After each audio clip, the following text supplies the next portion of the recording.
عمران خان کو بعض مقدمات میں ملنے والی قید بمشقت کی سزائیں کہاں ہیں؟ درپردہ مذاکرات کے ساتھ ساتھ ایک قیدی کو تمام سہولیات کی دستیابی کھلا تضاد نہیں، یہ ڈرامہ کب تک چلے گا؟ زبردست کالم نگار ایسے زاہد نے اپنے کالم میں ملک کی بدترین معاشی صورتحال کے علاوہ عمران خان کو ملنے والے ریلیف کے بارے میں تجزیہ پیش کیا ہے۔ وہ لکھتے ہیں کہ ملک میں عجیب تماشا لگا ہوا ہے۔ بانی پی ٹی آئی کے برسر اقتدار لانے کے وقت سے لے کر اب تک ملک و قوم کے ساتھ جو مذاق ہو رہا ہے، اس نے ملک کو ایسے گرداب میں پھنسا لیا ہے جس سے نکلنا بہت ضروری ہے، ورنہ ملک اور قوم کا ستیہ ناس ہی نہیں بلکہ سوا ستیہ ناس ہو جانے کا خدشہ ہے۔ ہم نے اس سال کے ابتدا میں علم العداد کے حوالے سے ملکی حالات کے بارے میں ایسے ہی صورتحال کے پیش آنے کے خدشات کا اظہار کیا تھا، لیکن ابھی یہ سال جاری ہے اور اس میں تقریباً 3.5 ماہ باقی ہیں اور ممکنہ طور پر یہ عرصہ کچھ آسان نہیں لگتا، بلکہ یہ کہنا زیادہ درست ہوگا کہ اس عرصے میں اہم تبدیلیاں ہو سکتی ہیں اور حالات کی سنگینی میں اضافہ ہو سکتا ہے۔ پھر بھی غیب کا علم تو رب کائنات کو ہی ہے۔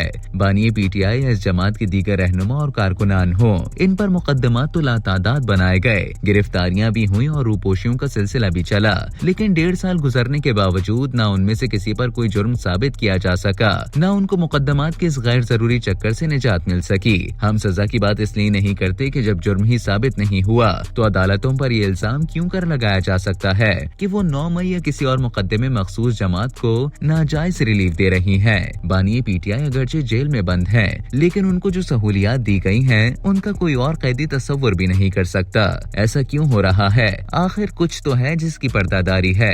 اس کے باوجود سمجھ نہیں آ رہی کہ اگر بانی پی ٹی آئی کو بعض مقدمات میں قید بمشقت کی سزائیں ہوئی ہیں تو وہ سزائیں کہاں ہیں؟ دوسری طرف ان کے ساتھ بالواسطہ مذاکرات کا بھی چرچا ہے۔ دونوں طرف سے ایک دوسرے کے خلاف سخت بیانات اور درپردہ مذاکرات کے ساتھ ساتھ ایک قیدی کو تمام سہولیات کی دستیابی کھلا تضاد نہیں بلکہ بات تضاد سے بھی آگے ہے۔ معلوم نہیں قوم کے ساتھ یہ ڈرامہ کب تک چلے گا اور اس کا اختتام کب اور کیسے ہوگا۔ وزیر اعلیٰ کے پی کے بارے میں کوئی ابہام نہیں کہ وہ ایک اہم رابطہ کار کا کردار ادا کر رہے ہیں، اس لیے ان کی دھمکی آمیز بیانات پر کوئی کارروائی نہیں ہوتی۔ کیا ان کے بیانات بھی ڈرامے کے اسکرپٹ کا حصہ ہیں؟ دوسری طرف ملک بدترین سیاسی اور معاشی بحران کا شکار ہے۔ معاشی بہتری کے تمام تر دعووں اور بیانات کے باوجود عوام کی مشکلات میں اضافہ ہی ہو رہا ہے۔ ان دعووں کا عملی ثبوت گراؤنڈ پر بالکل بھی نظر نہیں آ رہا۔ ہم نے پہلے بھی کہا تھا کہ دعویٰ کیا جاتا ہے ملک کو دیوالیہ ہونے سے بچا لیا گیا ہے، لیکن اس کے بدلے تو قوم دیوالیہ ہو گئی۔ مہنگائی اور بے روزگاری میں روز افزوں اضافہ ہو رہا ہے۔ آئی ایم ایف سے جو قرضہ ملا